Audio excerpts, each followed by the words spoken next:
Hi all, ಎಲ್ಲ ಹೇಗಿದ್ದೀರಾ? Welcome back to Brithvi YouTube channel. ಸೌದಿ ಹೊಲಿಸ್ಬೇಕು ಅಂತ ಬೆಂಗಳೂರಿಂದ ಹಳೆ ಬೆಡ್ಶೀಟು ಎಲ್ಲ ತೊಗೊಂಬಂದೆ ಅಲ್ವಾ, ಅದ್ರದ್ದು ಕಂಪ್ಲೀಟ್ ವ್ಲಾಗ್ ಯಾವ ಥರ ಬಂದಿದೆ ಅದು ಹೊಲಿಸಿದ ಮೇಲೆ ಅಂತೆಲ್ಲ ಹಾಕಿದ್ದೀನಿ. ಕಂಪ್ಲೀಟ್ ವಿಡಿಯೋ ನೋಡಿ. ಮತ್ತು ನಾನು ಆಫೀಸಲ್ಲಿ ಒಂದು 2 ದಿನ ರಜೆ ತೊಗೊಂಡಿದ್ದೆ. ಮತ್ತು ಇವಾಗ ರಜೆ ಬಿಟ್ಟರೆ ಜೂನ್ ಜುಲೈಯಲ್ಲಿ ನೆಕ್ಸ್ಟ್ ಯಾವುದೂ ರಜೆ ಇಲ್ಲ, ಮತ್ತು ಆಗಸ್ಟ್ ತನಕನೂ. ಆ್ಯಕ್ಚುಲಿ ಆಗಸ್ಟ್ 15ಗೂ ಸ್ಯಾಟರ್ಡೆ ಬಂದಿದೆ, ಹಂಗಾಗಿ ಅಲ್ಲಿ ತನಕ ರಜೆ ಇಲ್ಲ ಯಾವುದು. ಅದಕ್ಕೆ ಯಾವುದೂ ತಲೆನೋವು ಬೇಡ, ಈ ಸತಿ ರಜೆ ಹಾಕ್ಬಿಡೋಣ, ಕೆಲಸ ಇದ್ದರೆ ಫ್ರೀ ಆಗಿರೋದಿಲ್ಲ ಅಂತ ಒಂದು 2 ದಿನ ರಜೆ ಹಾಕ್ಬಿಟ್ಟಿದ್ದೀನಿ. ಮತ್ತು ನಾವು ಮನೆ ಕನ್ಸ್ಟ್ರಕ್ಷನ್ ಕೆಲಸಕ್ಕೆ ಇವತ್ತು ಕ್ರಷರ್ ಪೌಡರ್ ಎಲ್ಲ ಹೇಳಿದ್ವಿ ತರ್ಸೋಕ್ಕೆ ಅಂತ. ಅದ್ರ ಲಾರಿ ಬಂದಿತ್ತು. ಆಮೇಲೆ ಕೆಲಸದವರು ಎಲ್ಲ ಕೆಲಸ ಮಾಡ್ತಾಯಿದ್ರು. ಅದನ್ನು ಸ್ವಲ್ಪ ನೋಡಿಕೊಂಡು ಮತ್ತು ತಿಂಡಿಗೆ ಒಡ್ಚಿಲ್ಗೆ ಮತ್ತು ಬೆಂಡೆಕಾಯಿ ಪಲ್ಯ ಮಾಡಿದ್ವಿ. ತಿಂಡಿ ಮುಗಿಸ್ಬಿಟ್ಟು ಮಕ್ಕಳು 2 ತಿಂಗಳಿಂದ ಇಲ್ಲೇ ಇದ್ರಲ್ವ, ತುಂಬಾ ಬಟ್ಟೆಗಳಿತ್ತು. ಎಲ್ಲ ಸ್ವಲ್ಪ ಆದಷ್ಟು ಪ್ಯಾಕ್ ಮಾಡಿ ಇಟ್ಬಿಡೋಣ ಅಂತ ಹೇಳಿ ಪ್ಯಾಕ್ ಮಾಡ್ತಾಯಿದ್ದೆ. ಪ್ಯಾಕ್ ಮಾಡೋದಕ್ಕಿಂತನೂ ನನಗೆ ಅಲ್ಲಿ ಹೋದ್ಮೇಲೆ ಹೆಂಗಪ್ಪ ಅದನ್ನು ಸಾರ್ಟ್ ಔಟ್ ಮಾಡೋದು ಅನ್ನೋದೇ ತಲೆನೋವು ಆಗ್ಬಿಟ್ಟಿದೆ.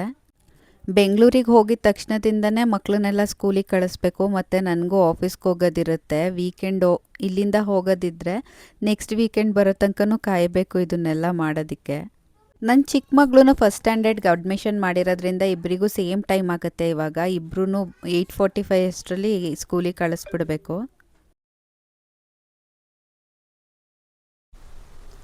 ಇದು ಕೌದಿ ಹೊಲ್ಸಕ್ಕೆ ಹಳೆ ಬಟ್ಟೆ ಎಲ್ಲ ತೊಗೊಬಂದಿದ್ದೆ ಅಂತ ಹೇಳಿದ್ದೆ ಅಲ್ವಾ ಬೆಂಗಳೂರಲ್ಲಿ, ಅದು ಪ್ರೀವಿಯಸ್ ವಿಡಿಯೋದಲ್ಲಿ.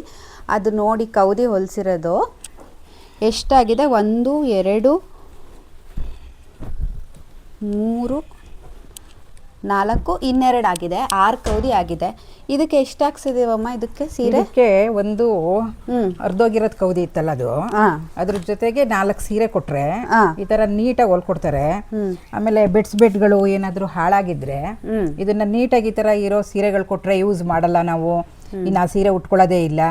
ಆಮೇಲೆ ಆ ಸೀರೆ ಬೇರೆಯವ್ರು ಕೊಡೋಕ್ಕೂ ಮನಸ್ಸಿಲ್ಲ ನಮಗೆ ಅಂದಾಗ ನಾವೇನ್ ಮಾಡ್ಬೋದು, ಈ ತರ ಹೊಲಿಸ್ಬೋದು. ಆಮೇಲೆ ಕ್ಲೀನಾಗಿ ಹೊಲ್ಕೊಡ್ತಾರೆ, ನಮಗೆ ಹಾಸ್ದಾಗ್ಲೂ ಏನು ಇದಾಗಲ್ಲ.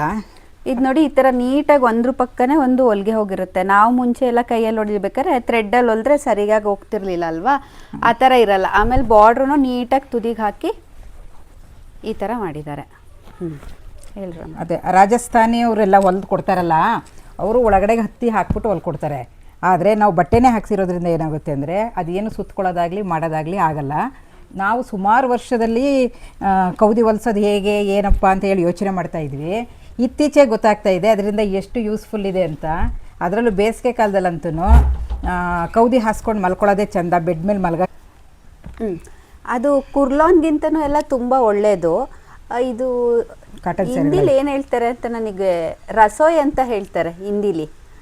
ಅದೇ ಥರನೇ ಇವರು ನಾರ್ತ್ ಕರ್ನಾಟಕದವರು. ಎಷ್ಟು ತೊಗೊಂಡ್ರಮ್ಮ ಒಂದು ಕೌದಿ ಹೊಲಿಯೋಕ್ಕೆ? 250. 250 ತಗೋತಾರೆ.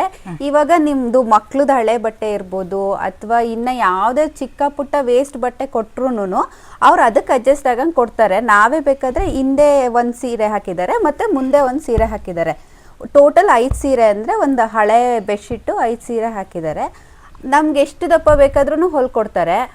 ಆಮೇಲೆ ಎಷ್ಟು ಸೈಜಿಗೆ ಬೇಕಾದರೂ, ಇದು ಡಬಲ್ ಸೈಜ್ ಇದೆ ಆಲ್ಮೋಸ್ಟ್. ಇದು ಒಂದರಲ್ಲಿ ಇಬ್ಬರು ಅಥವಾ 3 ಜನ ಮಲ್ಕೋಬೋದು ಹಾಸ್ಕೊಂಡ್ರೆ, ಅಷ್ಟು ದೊಡ್ಡ ಸೈಜ್ ಇದೆ. ಹೇಳ್ರಮ್ಮ. ಅದೇ ಇದರಲ್ಲಿ ಒಂದು ಬೆಡ್ಶೀಟ್ ಹರಿದೋಗಿತ್ತು ಅಂತ ತಂದಿದ್ಲು ಚಂದನ.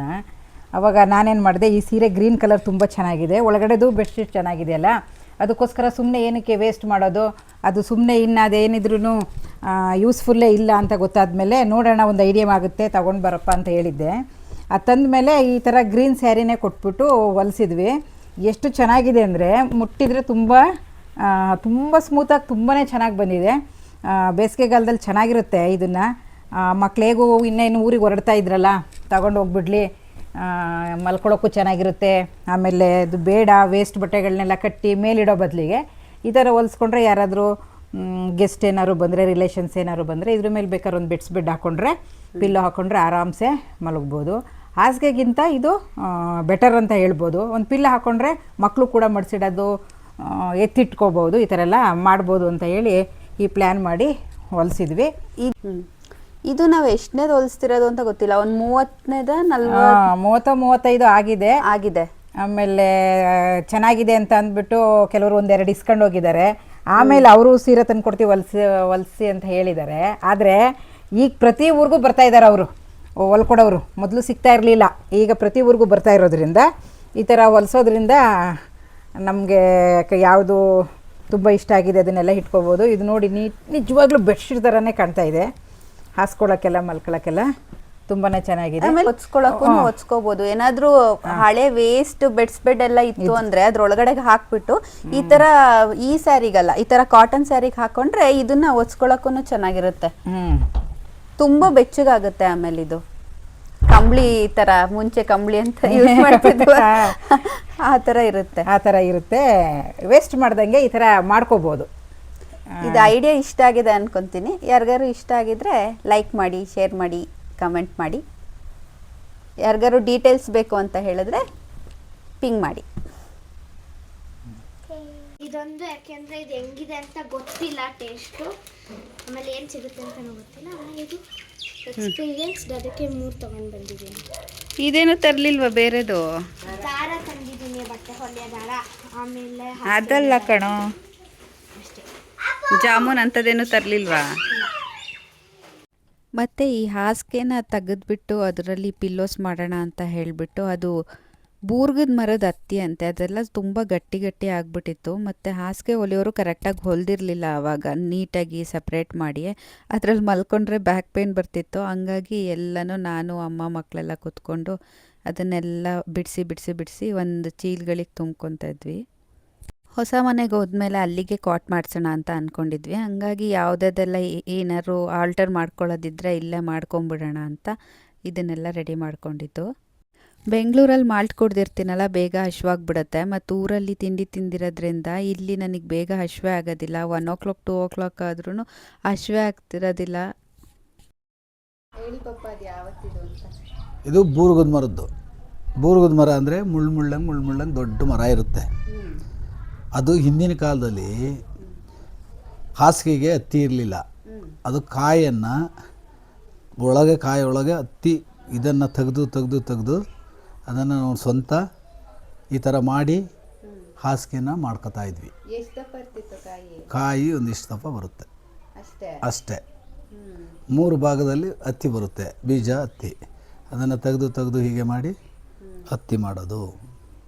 ಮತ್ತು ನಮ್ಮ ಮನೆ ಹತ್ರದವ್ರ ಮನೆಯಲ್ಲಿ ಕರು ಹಾಕಿತ್ತು ಅಂತ ನನ್ನ ಮಗಳು ನೋಡ್ಕೊಂಬರೋಕ್ಕೆ ಅಂತ ಹೋಗಿದ್ಲು. ಇವತ್ತು ಮಧ್ಯಾಹ್ನನೇ ಮಳೆ ಸ್ಟಾರ್ಟ್ ಆಗಿಬಿಡ್ತು. ನಾವು ಮತ್ತೆ ಇವತ್ತು ಕೆಲಸದವ್ರು ಬಂದಿದ್ದಾರೆ, ಕೆಲಸ ಮಾಡ್ತಾಯಿದ್ದಾರೆ. ಇಷ್ಟೊತ್ತಿನಲ್ಲಿ ಮಳೆ ಸ್ಟಾರ್ಟ್ ಆಯ್ತಲ್ಲ, ಏನಪ್ಪ ಮಾಡೋದು ಅಂತ ಯೋಚನೆ ಮಾಡ್ತಾಯಿದ್ವಿ. ತುಂಬ ಟೈಮ್ ಏನು ಬರಲಿಲ್ಲ, ಸ್ವಲ್ಪ ಹೊತ್ತು ಬಂದುಬಿಟ್ಟು ಸ್ಟಾಪ್ ಆಯಿತು. ಇದೆಲ್ಲ ಕೆಲಸ ಇತ್ತಲ್ವ ಅಂತ ಬೆಳಗ್ಗೆನೇ ಅಡುಗೆ ಮಾಡಿ ಇಟ್ಬಿಟ್ಟಿದ್ವಿ. ಹಂಗಾಗಿ ಇದೆಲ್ಲ ಕೆಲಸ ಮುಗಿಸ್ಕೊಂಡು ಹೋಗಿ ಊಟ ಮಾಡ್ಕೊಂಡು ಬಂದ್ವಿ. ಆಮೇಲೆ ಊಟ ಮಾಡಿದ್ಮೇಲೆ ಅದು ಹಾಸಿಗೆ ಹತ್ತಿ ಎಲ್ಲ ತೆಗೆದ್ವಲ್ಲ, ಅದರಲ್ಲಿ ಮಿಕ್ಕಿರೋ ಬಟ್ಟೆದಲ್ಲಿ ಪಿಲ್ಲೋ ಕವರ್ ಮಾಡೋಣ ಅಂತ ಹೇಳಿಬಿಟ್ಟು ಅದನ್ನು ಪಿಲ್ಲೋ ಒಂದು ಶೇಪ್ ನೋಡಿಕೊಂಡು ಅದರ ಶೇಪಿಗೆ ಕಟ್ ಮಾಡ್ಕೊತಾ ಇದ್ರು ನಮ್ಮಮ್ಮ ಮತ್ತು ನನ್ನ ಮಗಳು. ನಮ್ಮಮ್ಮ ಏನೇ ಒಂದು ವಸ್ತು ಈ ಥರದ್ದೆಲ್ಲ ಇದ್ರೂ ಏನೂ ವೇಸ್ಟ್ ಮಾಡೋದಿಲ್ಲ. ಅದರಲ್ಲೂ ಒಂದೇನಾದರೂ ಮಾಡಿ ಯೂಸ್ಫುಲ್ಲಾಗಿ ಮಾಡಿಬಿಡ್ತಾರೆ. ಅವ್ರಿಗೆ ಸ್ಟಿಚಿಂಗ್ ಬರೋದ್ರಿಂದ ಅವರೇ ಸ್ಟಿಚ್ ಮಾಡ್ತಾರೆ. ಇಲ್ಲ ಅಂತ ಅಂದಿದ್ರೆ ಇದು ಬೇರೆಯವ್ರಿಗೆ ಹೇಳಿ ನಾವು ಸ್ಟಿಚ್ ಮಾಡಿಸ್ಬೇಕಾಗಿತ್ತು. ಅವರೇ ಇದನ್ನೆಲ್ಲ ಕಟ್ ಮಾಡಿಕೊಂಡು ಆಮೇಲೆ ಒಂದೇ ಸತಿ ಹೊಲಿಯೋಣ ಅಂತ ಎಲ್ಲ ಹೇಳಿ ಎಲ್ಲನೂ ಕಟ್ ಮಾಡಿ ಇಟ್ಕೊಂಡ್ವಿ. ಮತ್ತು ನನ್ನ ಚಿಕ್ಕ ಮಗಳು, ನನ್ನ ತಂಗಿ ಪಾಪುನೆಲ್ಲ ಮಲಗಿಸ್ಬಿಟ್ವಿ. ಮತ್ತು ಮಧ್ಯಾಹ್ನ ಆಗಿತ್ತು. ನಿನ್ನೆ ಮ್ಯಾಚ್ ನೋಡಿಕೊಂಡು ಮಲ್ಕೊಂಡಿದ್ದೆ, 1 o'clock ಆಗಿತ್ತು. ಅದಕ್ಕೇ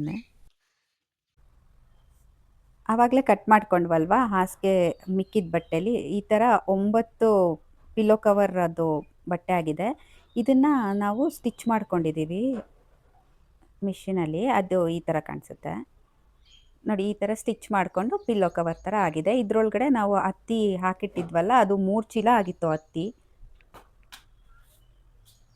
ಇದನ್ನು ಅದ್ರ ಪಿಲ್ಲೋ ಕವರ್ ಒಳಗಡೆ ತುಂಬಿಕೊಂಡ್ರೆ ಆಯಿತು.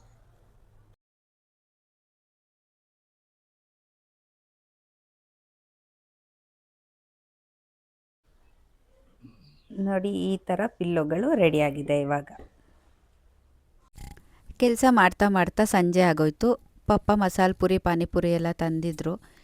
ನಾವು ಚಿಕ್ಕವರಿದ್ದಾಗಿಂದನೂ ನಮ್ಮಪ್ಪ ಖಾಲಿ ಕೈಯಲ್ಲಿ ಬಂದಿದ್ದೇ ಇಲ್ಲ. ಅದರಲ್ಲೂ ಸಂಜೆ ಹೊತ್ತು ಬರಬೇಕಾದ್ರೆ ಅವ್ರು ಏನಾದ್ರು ತಂದು ರೂಢಿ ಮಾಡಿಬಿಟ್ಟಿದ್ದಾರೆ. ಅದಕ್ಕೇ ಮಕ್ಳಿಗೆ ಇಲ್ಲಿ ಬಂದರೆ ಡಿಮ್ಯಾಂಡ್ ಜಾಸ್ತಿ, ತಾತ ನನಗೆ ಅದು ತಗೊಬನ್ನಿ ಇದು ತಗೊಬನ್ನಿ ಅಂತ ಹೇಳ್ತಾ ಇರ್ತಾರೆ. ಆಮೇಲೆ ಸಂಜೆ ಪಾನಿಪುರಿ ಎಲ್ಲ ತಿಂದ್ಬಿಟ್ಟು ಮನೆಯದು ಒಂದು ಸ್ವಲ್ಪ ಅಂಚೆಲ್ಲ ಜೋಡಿಸಾಗಿತ್ತು, ನೋಡ್ಕೊಂಬರೋಣ ಅಂತ ಹೋಗಿದ್ವಿ. ಇದಾಗಿತ್ತು ಇವತ್ತಿನ ಕಂಪ್ಲೀಟ್ ಡೇ ವ್ಲಾಗ್. ಈ ವಿಡಿಯೋ ಹೆಲ್ಪ್ಫುಲ್ ಆಗಿದೆ ಅಂತ ಅನ್ಕೊತೀನಿ. ಮತ್ತೆ ಸಿಗೋಣ ಇನ್ನೊಂದು ವಿಡಿಯೋದಲ್ಲಿ. ಅಲ್ಲಿ ತನಕ ಎಲ್ಲರಿಗೂ take care, bye bye. Thanks for watching till the end.